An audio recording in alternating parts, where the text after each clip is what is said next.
باب الصلاۃ فی الصبح والمنبر والخشب قال عبداللہ ولم یر الحسن بأسا ان یصلی علی الجنب۔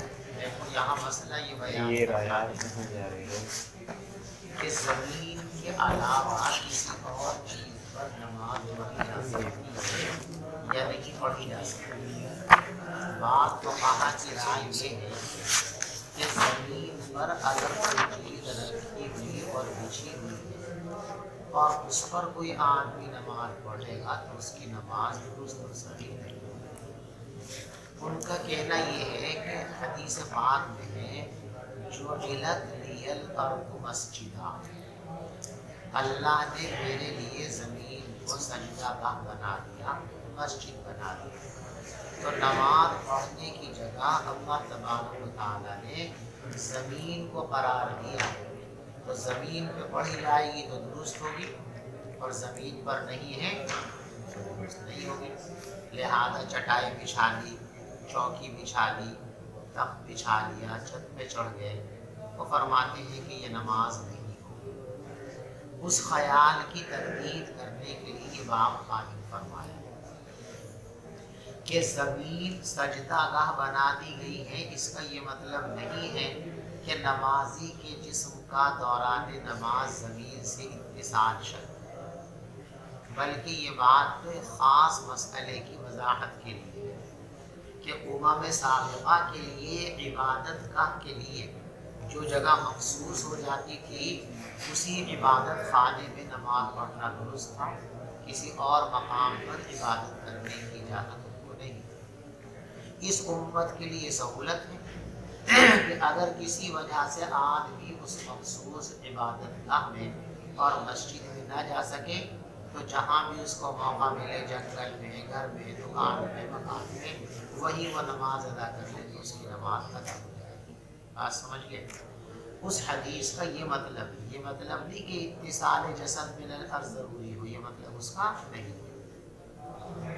اب یہاں امام بخاری رحمۃ اللہ علیہ اس بات کو ثابت کرنے کے لیے کچھ اقوال اور کچھ احادیث لا رہے ہیں جن میں یہ ثابت کیا گیا ہے کہ رسول پاک صلی اللہ علیہ وسلم نے یا صحابہ نے زمین پر بچھی ہوئی چیزوں پر نماز پڑھی ہے، نماز ادا کی ہے۔ لہذا معلوم ہوا کہ دوران نماز اتصال جسد المصلی بالارض ضروری، یعنی نمازی کا جسم زمین سے ٹچ رہے، یہ لازم اور ضروری ہے۔ بات سمجھ آ گئی؟ باب الصلاۃ فی السطوح، چھت پر نماز پڑھنے کا بیان۔ آگے لائیں گے کہ حضرت ابو ہریرہ رضی اللہ تعالیٰ عنہ نے ایک موقع پر چھت پہ نماز پڑھی، یعنی نیچے مسجد میں جگہ نہیں رہی تھی تو چھت پہ چڑھ کر کے نماز پڑھی۔ ظاہر بات ہے کہ چھت جو ہے وہ سطح زمین سے اوپر، وہاں ابو ہریرہ نے نماز پڑھی، نماز درست ہو گئی۔ تو اگر سطح زمین سے اتصال جسد ضروری ہوتا تو چھت پر نماز درست نہیں ہوتی۔ چھتوں پر نماز پڑھنے کا بیان، والمنبر، اور منبر پر نماز پڑھنے کا بیان۔ حضور پاک صلی اللہ علیہ وسلم کے لیے جب مسجد نبوی میں لکڑی کا منبر لا کر بچھایا گیا، رکھا گیا، تو رسول پاک صلی اللہ علیہ وسلم نے منبر پر کھڑے ہو کر نماز پڑھی۔ ظاہر بات ہے منبر کے جس سینے پر آپ کھڑے ہوئے تھے وہ سطح زمین سے بہت اوپر ہے اور آپ کے جسد مبارک کا زمین سے اتصال نہیں تھا، نماز پڑھی نا۔ لہذا معلوم ہوا کہ سطح زمین سے اتصال جسد ضروری نہیں ہے، سطح زمین پر بھی ہو سکتی ہے نماز، اور سطح زمین پر کوئی چیز بچھی ہوئی ہے، جمی ہوئی ہے، اس بچھی ہوئی اور جمی ہوئی چیز پر بھی نماز اگر پڑھ لیں گے تو نماز ادا ہو جائے گی، درست ہو جائے گی۔ سمجھے بھائی؟ والخشب، لکڑی بچھی ہوئی ہے۔ پہلے زمانے کے اندر جو ہے گھروں میں عموماً جو ہے ایک چھوٹا تخت ہوتا تھا، چوکی جسے بولتے تھے، وہ بچھی رہتی تھی ایک کونے میں، اور گھر کے مرد بھی اور خواتین خاص طور پر اسی چوکی کے اوپر نماز پڑھا کرتے تھے۔ اور ایک زمانے تک جب تک ہمارے گھروں میں دین کا کچھ تھوڑا بہت بھی احساس تھا تو جو لڑکیوں کو لوگ جہیز دیتے ہیں نا، اس جہیز کے اندر وہ چوکی بھی ہوتی تھی گاؤں میں، دیکھا کبھی؟ جی چھوٹی سی چوکی بھی ہوتی تھی، جو کچھ سامان ہے وہ چھوٹی سی چوکی میں نماز پڑھنے کی چوکی، تو لکڑی کی وہ چوکی اور تخت، اس پر نماز پڑھ لیں گے، اس پر نماز ادا ہو جائے گی۔ ٹھیک ہے، اب دلائل شروع کرتے ہیں۔ قال ابو عبداللہ، حضرت امام بخاری رحمۃ اللہ علیہ ارشاد فرماتے ہیں وَلَمْ يَرَ الْحَسَنُ بَأْسًا أَنْ يُصَلِّيَ عَلَى الْجُنُوبِ، حضرت حسن بصری رحمۃ اللہ علیہ اس بات میں کوئی حرج اور گناہ نہیں سمجھتے تھے کہ جب برف کے اوپر نماز پڑھیں۔ برف جمع ہوا ہے کہیں، ظاہر بات ہے کہ برف جو ہے وہ زمین نہیں، لیکن اس پر کوئی کھڑے ہو کر کے نماز پڑھ لے، نماز ہو جائے گی۔ والقناطیر، اور پل پر نماز پڑھ لے تو ابھی نماز ہو جائے گی۔ پل جو ہوتا ہے وہ سطح زمین سے اوپر ہی ہوتا ہے، پل پر نماز ہوگی، مسئلہ نبویہ کہ سطح زمین سے جسد مصلی کا متصل ہونا ضروری نہیں ہے۔ اور قناطیر، پلوں پر بھی نماز پڑھتے ہوئے حسن بصری کوئی حرج نہیں سمجھتے تھے۔ وَإِن جَرَى تَحْتَهَا بَوْلٌ أَوْ فَوْقَهَا، اگرچہ اس پل کے نیچے سے پیشاب یا کوئی گندگی بہہ رہی، نماز کے لیے معنی گندگی کا مصلی کے جسم سے اتصال ہے۔ مرور قرب یہ جو ہے منافی صلاح، ایک ہے اتصال نجاست، ایک ہے قرب نجاست۔ مصلی کے قریب میں کوئی نجاست ہے تو قرب نجاست کی وجہ سے نماز میں کوئی رکاوٹ پیدا نہیں ہوتی ہے۔ ہاں اتصال نجاست ہو جائے مصلی کے بدن سے تو وہ نماز کے لیے مانع بن جائے گا۔ تو پل ہے، اس پر آپ کھڑے ہو گئے، نہر کا پل ہے، گندے نالے کا پل ہے، پیچھے گندگی بہ رہی ہے، آپ نے پل پہ نماز پڑھ لی، کر کے نماز ہو گئی۔ آج کل گھروں کے اندر گٹر بنے ہوئے ہوتے ہیں، بیت الخلاء کی گندگی پہلے اس گٹر میں داخل ہوتی ہے گڈھے میں، اس کے بعد وہ آہستہ آہستہ نالیوں کے اندر بہتی ہے۔ اب جہاں آپ کے گھر میں وہ گٹر بنا ہوا ہے، لیٹرین کا گڈھا بنا ہوا ہے، آپ اسی کے اوپر نماز پڑھ لیں تو نماز ہو جائے گی، اس لیے کہ وہ جو گندگی کا خزانہ ہے، نیچے ڈھیر ہے، اس کے اور آپ کے درمیان جو ہے وہ سلیب ہائی، لینٹر ہائی، آپ کا جو ہے اتصال نہیں ہے اس سے، اور جب اتصال نہیں ہے تو اس کے وجود سے کوئی خرابی پیدا، سمجھ میں آگے بات؟ اسی طریقے سے یہ تو نیچے گزرنے والی بات ہوئی، نمازی کے برابر سے گندی نالی گزر رہی ہے، نماز میں کوئی فرق نہیں ہوگا۔ نمازی کے سامنے سے گندگی گزر رہی ہے تو کوئی نشانی کی بات، اگرچہ اس پل کے نیچے سے پیشاب بہہ رہا ہو یا اس کے اوپر پیشاب بہہ رہا ہو یا اس کے سامنے پیشاب بہہ رہا ہو، اذا کان بینہما سترۃ، جبکہ دونوں کے درمیان کوئی آڑ ہو، اس گندگی اور نمازی کے درمیان آڑ ہے تو اب کوئی حرج کی بات نہیں ہے۔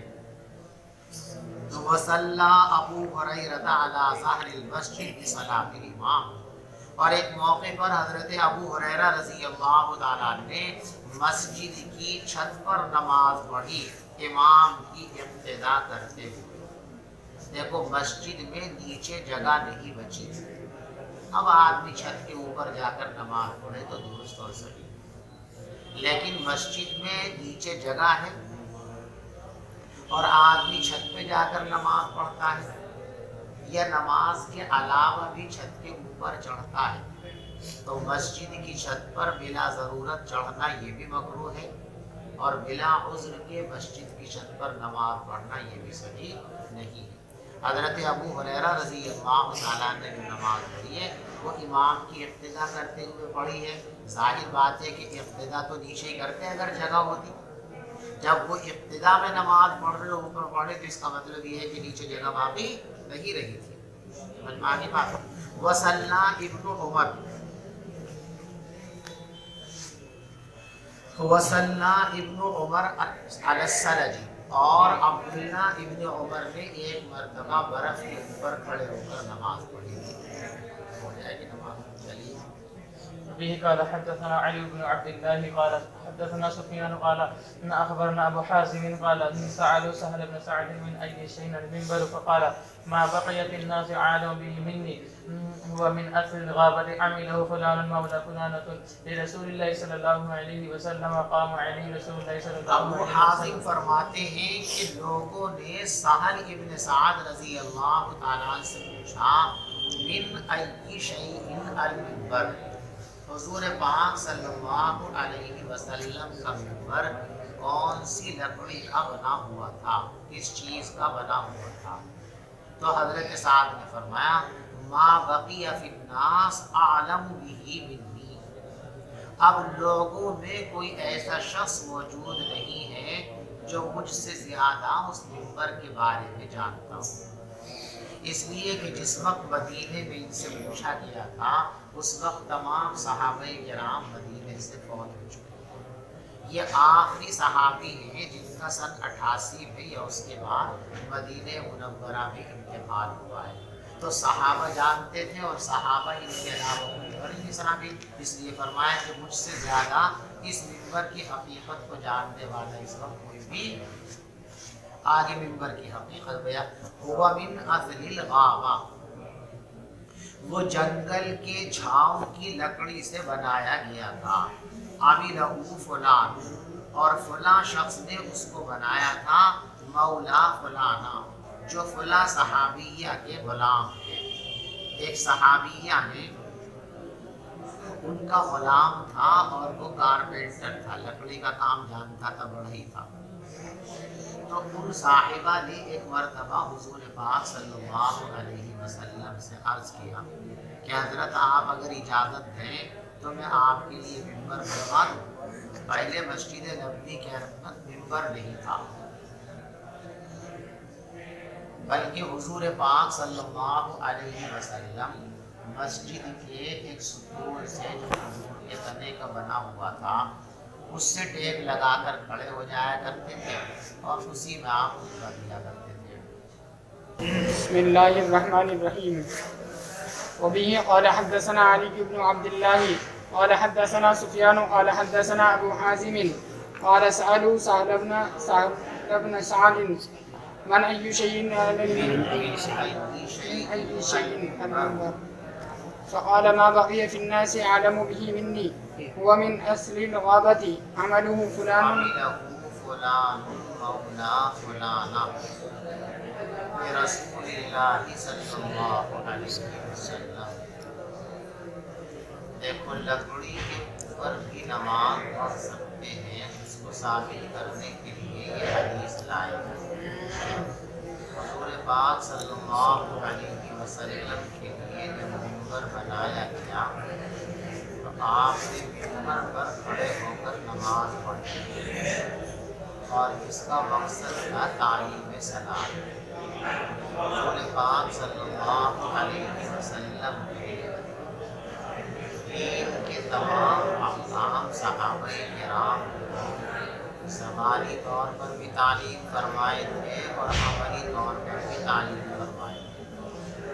تو نماز کا طریقہ آپ نے زبانی میں ارشاد فرمایا اور نماز پڑھ کر بھی دکھائی اور فرمایا صلو کما رأیتمونی اصلی، جس طرح مجھ کو نماز پڑھتے ہوئے دیکھ رہے ہو اسی طرح تم نماز پڑھا کرو۔ تو اسی کے پیش نظر آپ نے دکھانے کے لیے کہ لوگ دیکھ لیں کہ نماز کیسے پڑھی جاتی ہے تو منبر کے اوپر کھڑے ہوئے، کیونکہ مصلی پر کھڑے ہونے کی صورت میں اگلی صف کے لوگ تو دیکھ سکتے ہیں کہ آپ کیسے کھڑے ہیں، پچھلی صف کے لوگ نہیں دیکھ سکتے، اور بلندی پر کھڑے ہونے کی صورت میں تمام لوگ دیکھ سکتے ہیں، اس لیے آپ نے منبر پر کھڑے ہو کر نماز پڑھی۔ قام علیہ رسول اللہ، پیغمبر علیہ السلام منبر پر کھڑے ہوئے، ہینا عملا، جب آپ کے لیے منبر بنایا گیا، وضع اور لا کر مسجد میں رکھ دیا گیا، فاستقبل القبلہ، تو آپ قبلہ کو کھڑے ہوئے، وقام الناس خلفہ، اور سارے لوگ آپ کے پیچھے کھڑے ہو گئے، فقرأ، حضرت نے قرات فرمائی و رکع اور رکوع فرمایا. ثم رفع رأسه پھر آپ نے رکوع سے سر اٹھایا. ثم رجع فقرا پھر آپ الٹے پاؤں پیچھے لوٹے یہاں تک کہ سجدہ آپ نے زمین پر فرمایا. ممبر پر جو جگہ تھی وہاں چھوٹی جگہ تھی, وہاں قیام بھی ہو سکتا تھا, رکوع بھی ہو سکتا تھا, لیکن سجدہ نہیں ہو سکتا تھا. اس لیے آپ نے سجدہ زمین پر کیا اور قیام اور رکوع ممبر پر کھڑے ہو فرمایا. فہذا شأنہ پر اسی طریقے سے آپ کا پورا معاملہ رہا. قال ابو عبداللہ امام بخاری رحمۃ اللہ علیہ فرماتے ہیں کہ علی بن عبداللہ کہتے سألنی احمد بن حنبل عن هذا الحدیث, امام احمد بن حنبل رحمۃ اللہ علیہ نے مجھ سے اس حدیث کے بارے میں دریافت کیا. تو کہا علی نے وإنما أردت, اب میرا ارادہ یہ تھا, میری مراد یہ ہے کہ نبی پاک صلی اللہ علیہ وسلم لوگوں سے بلندی پر تھے. فلا باس ان یکون الامام اعلی من الناس, لہذا کوئی حرج نہیں ہے اس بارے میں کہ امام لوگوں سے بلندی پر کھڑا ہو اس حدیث کی روشنی میں. یہ فرماتے ہیں حضرت علی بن مدینی رحمۃ اللہ علیہ کہ اس روایت کے اندر یہ بات بیان کی گئی ہے کہ لوگ نیچے تھے اور حضور پاک صلی اللہ علیہ وسلم بلندی پر تھے.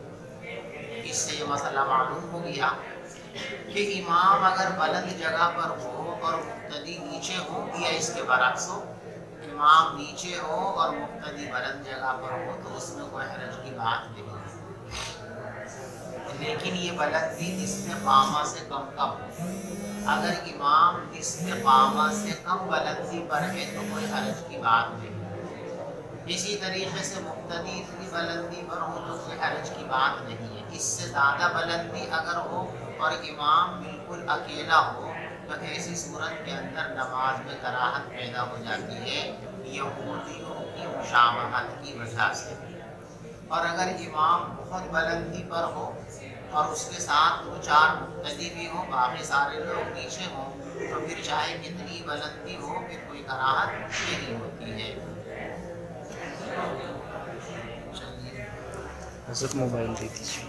قال فقلت, میں نے کہا سفیان ابن عیینہ اس کے بارے میں اکثر و بیشتر ان سے پوچھا جاتا تھا. فلم تسمع منہ, تو ان سے آپ نے یہ بات نہیں سنی, فرمایا کہ نہیں سنی. وبه قال حدثنا محمد بن عبد الرحيم قال حدثنا يزيد بن هارون قال أخبرنا حميد الطويل عن أنس بن مالك أن رسول الله صلى الله عليه وسلم سقط على فرسه فجحشت ساقه أو كتفه وإلى من نسائه شعرا. دو واقعے ایک ساتھ مدغم ہو گئے ہیں, ان کو اچھی طریقے سے آپ سمجھیں. حضور پاک صلی اللہ علیہ وسلم کے پاس مدینے میں شروع زمانے میں مالیات کے اعتبار سے بہت تنگی تھی. اس کے بعد فتوحات کا دور شروع ہوا تو آہستہ آہستہ آپ کے پاس فراخی ہو گئی. لیکن جیسے فراخی ہوئی آمدنی بڑھی, اسی طریقے سے اخراجات بھی بڑھ گئے. وفود بہت زیادہ آنے لگے, مہمان بہت زیادہ آنے لگے. ازواج مطہرات کو حضور پاک صلی اللہ علیہ وسلم جتنا ماہانہ سالانہ خرچ دیا کرتے تھے اس میں آپ نے کوئی اضافہ نہیں فرمایا, اس لیے کہ اضافے کی گنجائش بھی نہیں تھی. ازواج مطہرات کے ذہن میں یہ بات آئی کہ جب آمدنی بڑھ گئی تو ہمارے اخراجات میں بھی اضافہ ہونا چاہیے. اس طرف ان کا ذہن ملتفت نہیں ہوا کہ اگر آمدنی بڑھ گئی ہے تو اخراجات بھی بہت بڑھ گئے. بہرحال ازواج مطہرات نے یہ واقعات کو مطالبہ کیا کہ ہمارا رفع بڑھا دیا جائے. یہ بات نبی پاک صلی اللہ علیہ وسلم کو ناگوار گزری اور آپ نے غصے میں یہ قسم کھا لی کہ 1 ماہ تک میں اپنی بیویوں کے قریب نہیں جاؤں گا, ان سے تعلق قائم نہیں ہوگا.